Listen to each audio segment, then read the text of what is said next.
we are able to like deconstruct outside conditioning and recondition ourselves into like a greater truth.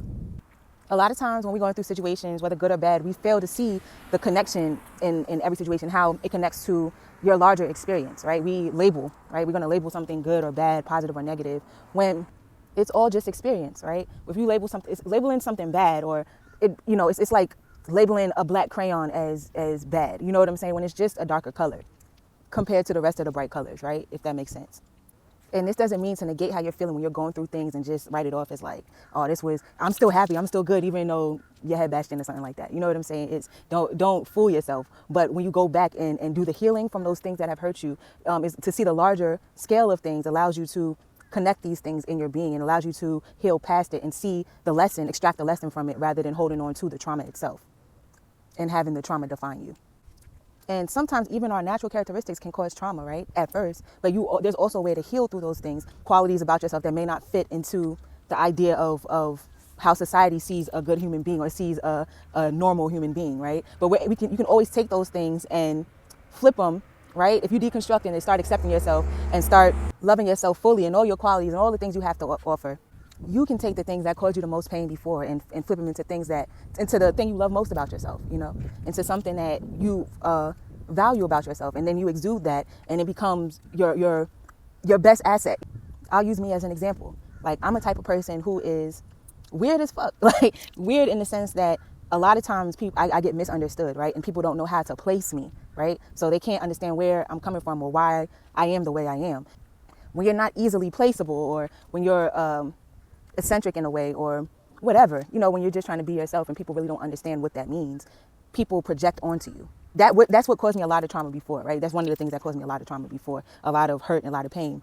But as I began to accept myself and accept the qualities about me, I realized, like, yes, this is a polarizing asset, but it is an asset. You know what I'm saying? Like, when I learned to not care what people think, because, they are going through their own journey, whether conscious of it or not, I realized that we're all on the same page. We're all doing the same thing in our different ways, in our different times. So for me, I didn't have to take people's projections personally, right? And I didn't have to care what they thought about me, good or bad, Not saying that I don't appreciate the good, because I do, but it doesn't sway how I feel about myself. How I feel about myself is steady because I've worked on that.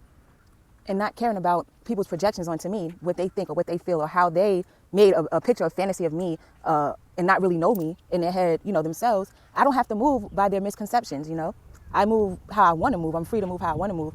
And it also brings more clarity for me to decipher, oh, is this person in my life because they want to know more about me and they appreciate me? Or do they have a thought up idea of who I am and they're just interacting with me based on who they think I am?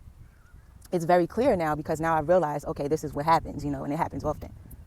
And instead of looking at it as like, oh, woe's me, nobody understands me, it's actually giving me more freedom to be who I am, because there's no standards to live up to.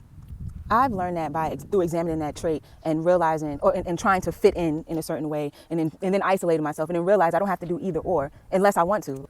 Through that examination, through those experiences, deemed negative or positive, and they were both, you know what I'm saying? Things that hurt me and things that built me up. It was just experiences that led me to the realization that I could be myself, no matter how people perceive me. And even in recognizing that most of people's perceptions, most people's perceptions are wrong, and most people are not going to take the time to figure you out.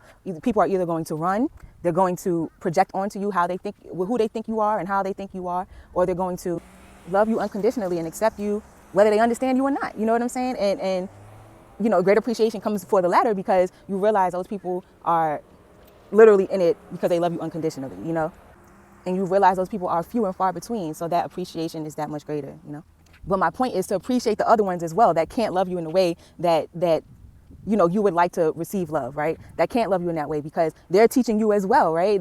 Though they can't see you and they can't love you, they are still a part of your experience, right? And they're still teaching you.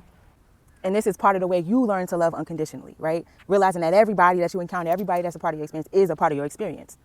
All the things that fell through, or all the situations that you wanted that came to fruition, are still a part of your experience. They don't have to be the worst thing that happened to you or the best thing that happened to you, right? Once you heal through those human emotions, or those human attachments, or those attachment to the trauma, right? And you extract those lessons, you get to be free and you get to see it from the higher perspective. That is the truth, though. It's the truth, because you're growing from this and you're allowing yourself to grow as you heal.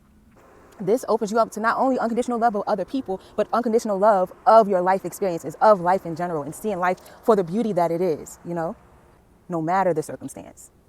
it all opens you up, right? You could use that black crayon to make that picture a little bit more clear, you know?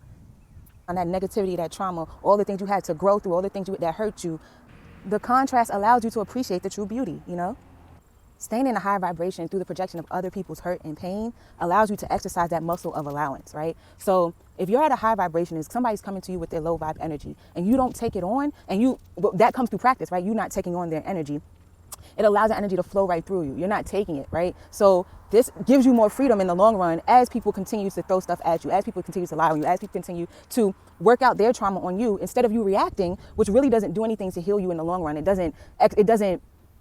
might make you physically strong, but that is not strength in itself. That's an insecurity, right? The need that you're in need, right? That you have to defend yourself. That's an insecurity. But if you want security in this lifetime and you really want to understand your freedom, you have to allow, you know? And that means you don't have to be defensive in any way, because you know God is there for you. And you know that you're high vibe. Nobody can take away who you are, the essence of who you are. So nobody can really take anything from you. So you allow these things to come in, and you allow people to feel how they feel, and you allow people to project. And it seems like they're projecting onto you, but you don't have to take it. You don't have to take on that energy. And in order for that to happen, a lot of times when people take on that journey and they want to allow and they want to accept, they're going to be hit with a lot of shit, you know, to practice, to not take on other people's energy. So a lot of times, a lot of shit comes to them, and a lot of misconception, a lot of anger, and a lot of all these things, because they're teaching themselves through handling each and every situation to allow these things to pass through them and to hone their stability within every situation, right? To be able to be stable no matter where you are, no matter what situation you are in. Teaching yourself that it is your choice and that your joy and your peace comes through you, you know what I'm saying? And you solely. Spirit is teaching you that through these tests that come your way, but you are also teaching yourself by how you choose to handle these, by exerting your free will and how you choose to handle different situations. You're going to fall short a lot, but as we stay on course, we're able to overcome that. We're able to see it for what it is and actually live in it for, you know, and actually live that reality of an eternal self, of a self that's grander than these just human emotions and being swayed through human emotions, you know? And again, I'm not saying do not experience your emotions. This is a part of it. You're human. You're in this life. You're supposed to experience these things. But you are supposed to overcome the trauma, the low vibrational energy, right? You forgot who you were, but you're remembering who you are by practicing and living in the unconditional love of who you are.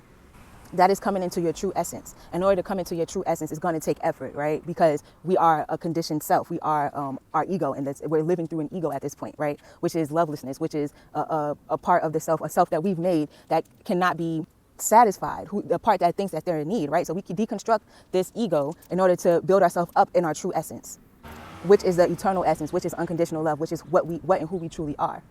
It's simple because all we have to do is stay on course, but it's hard because that staying on course is a hard ass undertaking. You know what I'm saying? But honestly, we're not doing anything else in this life, right? We have all these distractions that say we're doing all these other things, but what you're doing is coming to yourself. There's no other purpose other than to live through this essence, live through the you that you really are. That's the umbrella purpose, right? The specifics of it are our personal experience. That's secondary, but that's underneath the umbrella of living through our own essence. But in order to get to your own essence, we have to practice these things. We have to practice being in a state of unconditional love.